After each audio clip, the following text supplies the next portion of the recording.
when all's said and done, even if you take aside the bare statistics of George Russell's win, the win in the sprint race, P1, perfect start, and beating Lewis Hamilton to the checkered flag to win the first Grand Prix for Mercedes in 2022, putting aside all those bad numbers, it was emotion that I think this Grand Prix will be remembered for, particularly for George Russell at the end of the race, in tears, thinking about the path to Formula One, the path to the win, the role played by his family, by Mercedes, by Williams, by all the people in the team. And he expressed himself extremely well, I think. And those rare moments of a driver as talented as George winning his first Grand Prix don't happen very often. So I think that's the first thing that needs to be said. An incredible few seconds of just watching George take it all in, take off his helmet, take off the mask, and realise that he is a Grand Prix winner. Experienced it a little bit yesterday, of course, with the sprint win, but nonetheless, it's nothing like the same as winning your first Grand Prix. I think that was the first point. The second one was the dignity of Lewis Hamilton after the race, to be immediately congratulatory to George, to the team, to be genuinely happy for the result. Yes, he'd driven a really, really good race after a difficult qualifying for the sprint, and then after an incident with Max Verstappen early in the race, in which he came in early for damage repair and drove all the way back to second place. Really good drive, but nonetheless, incredibly difficult moment for the 7 times world champion to have to accept that Mercedes' first win this year, probably their only win, not really prejudging Abu Dhabi, but likely not to be quite as good a circuit for them as this was. For that to be George Russell is, well, it's like Claire Regazzoni winning Williams' first Grand Prix, isn't it? And being Alan Jones, or even Johnny Herbert winning Stewart's first race if you're Rubens Barrichello. So Lewis was incredibly dignified, I thought, after the race. All of that in complete and utter contrast to what we saw going on at Red Bull, the most bizarre radio interchange at the end of the Grand Prix. I'm putting that at the front of this video because I think it needs to be seen in juxtaposition with what we saw at Mercedes between two unbelievably competitive and good racing drivers. We saw Max Verstappen, who has been blessed, I think, this year, certainly last year as well, with the world's greatest wingman, Sergio Perez, quick enough to win Grand Prix at circuits like Monaco and Singapore, and to be there a lot for Max, particularly Abu Dhabi last year when the championship was potentially in the balance. And at the back end of this Brazilian Grand Prix, having won his second world championship, having won more races in one season than any driver in the history of the sport, Max Verstappen was asked to give P6, that position that he was currently running, to Sergio Perez, because Perez needed the points, obviously, in a battle with Charles Leclerc to finish second in the championship. And that was on the basis that if Max could get past Fernando Alonso, then he would stay there, obviously. But if he couldn't get past 1 or 2 laps to go, he'd give the position to Sergio. And he didn't do it. Sergio was told that that was what was going to happen, but Max didn't do it. And when they got on the radio to Max at the end of the race and said, what happened? He said, I've told you, I've made my feelings clear about this before. I don't want to discuss it anymore. I was absolutely astonished to hear that, to be honest. For a driver who's had everything that he could possibly ever have dreamed of this year, not to give P6 to his teammate was just beyond comprehension. And then there was an interesting comment from Sergio Perez, which was, well, now we know what he's like, or something like that. I mean, that was, I guess, a reaction at the time, and of course it won't mean much because Max will always be the quicker driver, generally speaking.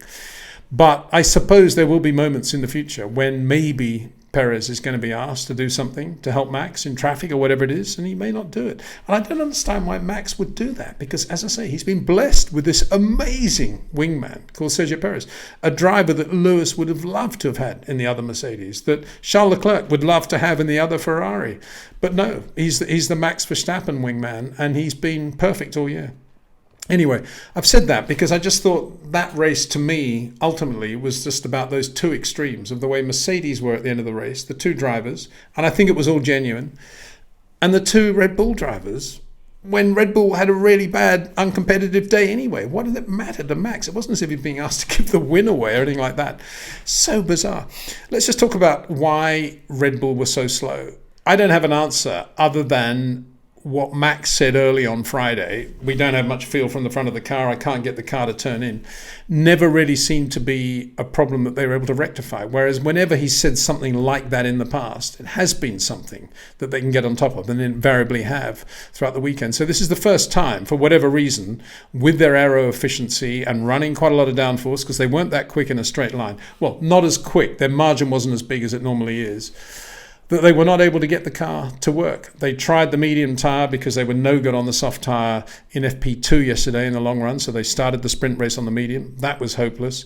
And they started this race back on the soft tyre and made no progress. And then, of course, there was the incident between Max and Lewis Hamilton. To me, that was more of a racing incident, perhaps, than the stewards have said. The stewards have penalised Max for that. Max is on the outside going into the left-hander at the end of the pit straight and putting himself in position where Lewis had to make the decision, really, whether to come across or not. But having said that, Max moved slightly to the left just to sort of show Lewis that he was there, assuming Lewis, I guess, that he thought Lewis was going to back away. And of course, Lewis didn't, and they touched. And it was Max who got the penalty, not Lewis. And Lewis recovered incredibly well from that. There was damage. He had to come in, and he recovered to finish second. And I suppose that's what he'll be taking away from this race. When George Russell has won his first Grand Prix, he's won Mercedes race of 2022, or first race. They might win Abu Dhabi. That'll be what Lewis will be taking back, that drive back through the field and the fun of passing people like the Ferrari, like Carlos Sainz, for example, or Sergio Perez, and getting up there. Right at the end, a virtual safety car, when Lando Norris stopped, became a safety car, and they got bunched together. And there they were, both on soft tyres, George and Lewis, both on the same number of laps. They weren't new sets, but they're about 6-7 laps old. And you thought, wow, turn one. We've seen it before. Montoya at the restart with Michael Schumacher. Is Lewis going to do something? But he didn't. George was really, really good at the restart and just pulled away, set fastest lap in that sort of 3 laps after the safety car. And Lewis had to finish P2. Now, what I don't know, and I don't suppose Mercedes knew at the time, or indeed Lewis knew, was whether or not his car still was carrying damage from the incident with Max. Probably it was, and probably that was the difference. If so, then even more power to Lewis for that drive into P2. And he'll be thinking, I guess now, well, the car's really competitive. We got half a chance in Abu Dhabi, then it'll be my turn. But I come back to the point, incredibly gracious, I think. And you got to call it defeat from Lewis's point of view, because it was a defeat, but he was gracious in defeat. Whereas Max, for the first time this year, was like a spoilt child, saying, no, I'm not going to give up 6th place to my teammate who's helped me a lot. Just bizarre, absolutely bizarre. There was a similar incident between the Ferrari drivers. Carlos Sainz had a pretty good day and he finished on the podium, but Ferrari started them on medium tyres. They started Charles on medium tyres as well. And it wasn't the right choice. Don't give them a hard time, I think, for that one, because they were trying something different, and I guess they assumed most other runners were going to be on the soft, so let's try something different here. We are going to be, in the minor placings, either way we cut it. And it wasn't the right time. They had to bring him in, and in the end, Carlos made 3 pit stops, and it was a messy race, but he still finished third. But Charles drove really well after an incident with Lando Norris on the same lap that the Max Lewis thing happened. And that was Charles with momentum coming out of turn 4 on the medium tyre when it was still relatively out of temperature, but really going for it. Around the outside of Lando, going into the next right-hander, that uphill right-hander, quick corner. And you can do that. You can be on the outside, and we've seen passes there, no problem. But the problem was Lando was on the inside, got up on the curb, and the curb flicked him to the left, and he hit Charles. And as I just hit the table, and that was it for Charles Leclerc in terms of a potential race win. But he kept going, he came in, and a bit like Lewis, drove really well to finish P4. Charles on this occasion asked the team, as distinct from the team, asking the driver whether or not he could have P3, whether they would slow Carlos down so that he could get the podium finish and therefore obviously get some valuable points ahead of Sergio Perez. But the team said no in this case, at least they were firm. So in that sense, Ferrari kind of said no, and the drivers responded to that, and Charles finished 4th, which personally I think was the right result, because I think Carlos had driven very well all weekend, and P3 you could say was his just dessert for that race. Coming back to the point of the P6 that Max Verstappen was not prepared to give to Sergio Perez. Now, he said subsequently, I'm going to help Sergio in Abu Dhabi if I can, which suggests that there's some sort of incident that this was payback for, in which case that is unbelievably juvenile and not appropriate, I think, for somebody of his stature. I was talking on the live stream this week about the way world champions are perceived and the role that you take on as you become world champion. Of course, it's changed over the years because there's much more governance of the sport now than there was back then. But when a Graham Hill or a Jackie Stewart or a Jim Clark or an Ayrton Senna, for that matter, became world champion, a certain dignity rested upon their shoulders, and they had a sense of responsibility to the sport. And I've spent all year thinking, Max has really matured, and this is the situation now for Max in 2022. He's that driver. He's taking on he's taking on the mantle of a world champion with a responsibility. But what we saw today was Formula Ford stuff. It was petulant Formula Ford stuff. And to me, it was absolutely shocking to see. I wonder, at the root of it all, whether there's some sort of Helmut Marko, Jos Verstappen influence there. And we know how fiery they are and how into Max they are. Max getting every point, every position, whatever. And we saw that in 2021, I think, in the way they were winding him up with every battle with Lewis, before every battle with Lewis. I wonder whether it's that.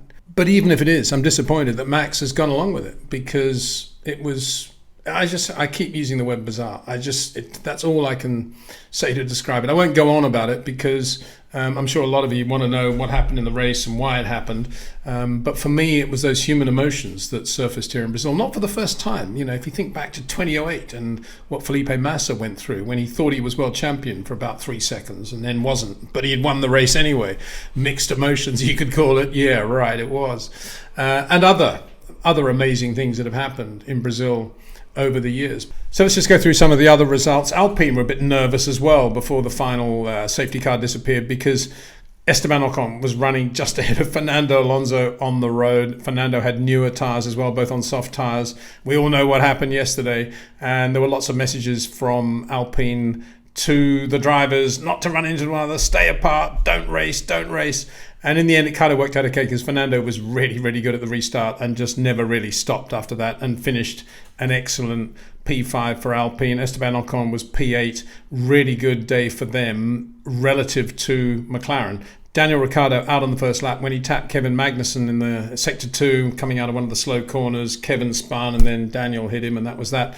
And then late in the race, very good drive, Lando lost a very, very good points finish with a retirement just pulled up on the side of the road and induced finally that safety car about which we've been speaking. So both McLaren's DNF for the first time in a long time. A bad day for them, as I say, in terms of P4 in the Constructors' Championship against Alpine. Valtteri Bottas finally had some reward for glimpses of astonishing speed over the last couple of races. Eventually got it together. Good recovery drive as well to finish P9 for Alfa Romeo. Very good drive by Valtteri. He would have been thinking, wow, George Russell's just won in my car. And P10, Lance Stroll headed the 2 Aston Martins over the line. Sebastian Vettel, P11, in his penultimate race. So looking at the results overall, a bad day for Red Bull. I suppose you could say glibly, well, no team's going to be perfect at every race. No car is going to be perfect at every race.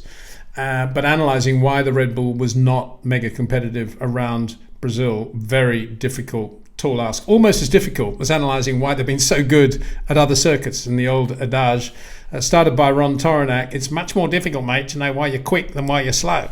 At least Red Bull can look at their trap speeds, they can look at their sector times, they can look at all sorts of other data to see where they were compared with Mercedes and Ferrari. They don't need to be told, of course, that they were slower, but they can get down to some of the minutiae of analysis between now and Abu Dhabi. Bottom line is, on a circuit which is relatively high altitude, there was less drag on the Mercedes than normal. Not as much as we saw in Mexico, but nonetheless less drag, so it was quicker through the air. So some of the disadvantage that Mercedes have been fighting ever since Spa had disappeared. Beyond that, we know Mercedes have always had a massive amount of downforce, and as this second half of the year has progressed, they've got more and more on top of the balance between ride height and vertical oscillation, and have got the car more or less right in terms of a sweet spot. The only issue has ever been top speed and how to trade off that top speed against downforce. And even now they were playing with gurney flaps and the difference between Lewis and George. Lewis had a little bit more top speed, a little bit less grip in sector 2 because he was running without a gurney flap on the car. And so what we saw today was, yes, one of those days when they were ahead of Ferrari, but they've always been slower than Red Bull. So Red Bull had a car with no grip at the front on Friday. They never really got on top of the balance. They put on more downforce, it would appear, given the amount of top speed they were sacrificing on the cars of both Max and Sergio. But it didn't solve the problem for the first time since Spa. They had a few of these issues at the beginning of the year, but this is the first time since Spa we've seen this on the Red Bull. And it just have to be chalked up as a race, but they didn't get it right. But more importantly, Max Verstappen had an issue in the race. He didn't have a great qualifying either, qualifying sprint. He had an issue in the race. And Sergio Perez was on the wrong tyre at the end of the race anyway. He was on the medium and was a sitting duck for everybody around him. He could have been P3 if he'd been on a soft tyre. The safety car definitely helped Carlos Sainz and Fernando Alonso to gain position, but it didn't do anything to help Sergio Perez, who was stuck out there on a relatively new set of mediums. By the time the race had restarted, the soft tyre cars just went all around him. Of course, it could be that Max's argument is that, well, I was on the soft tyre, he was on the medium, and I don't mind giving position back if we're in equal positions, but if I'm there because I've got the right choice of tyre at the given moment, or I've recovered from an incident, I'm not going to give position back. It could be something as weird as that. It could be, but I'm only putting 2 and 2 together and probably getting 5. Ferrari had a pretty good day, having messed up badly on Friday with Charles Leclerc. Sending him out on intermediates when the track was still dry was not the gamble. The gamble would have been sending him out on slicks on a track where the rain was already starting to fall. But no, they went the super conservative route. He started P10. That didn't work in terms of his ability to pass cars in traffic in the sprint race. And then today in recovery, he got involved with Lando Norris. So if he had started P2, P3, maybe it would have been a different day for Ferrari, for Charles Leclerc, but that was never going to happen after that mess in qualifying.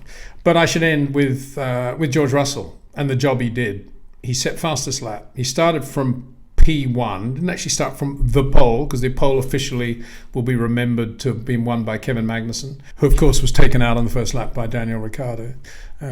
Friday seems a long time ago to K-Mag.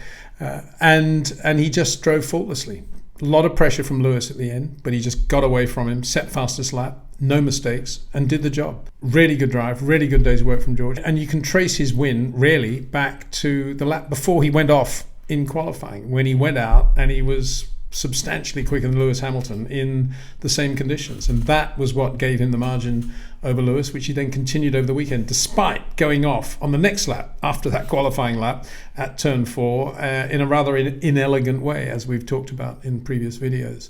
But he put all that behind him, and he was super quick in FP2 on Saturday, out of the box, did really good long runs, drove really well in the sprint race to win it, started from P1, perfect start, and won the Grand Prix. Made it look easy, which of course is, as they say, the epitome of the art. Thanks for watching. We'll be doing a live stream some point, either Monday or Tuesday. I'll update you on Twitter. That'll be a Twitch live stream. In the meantime, thanks for watching. Have a great week ahead, and see you soon.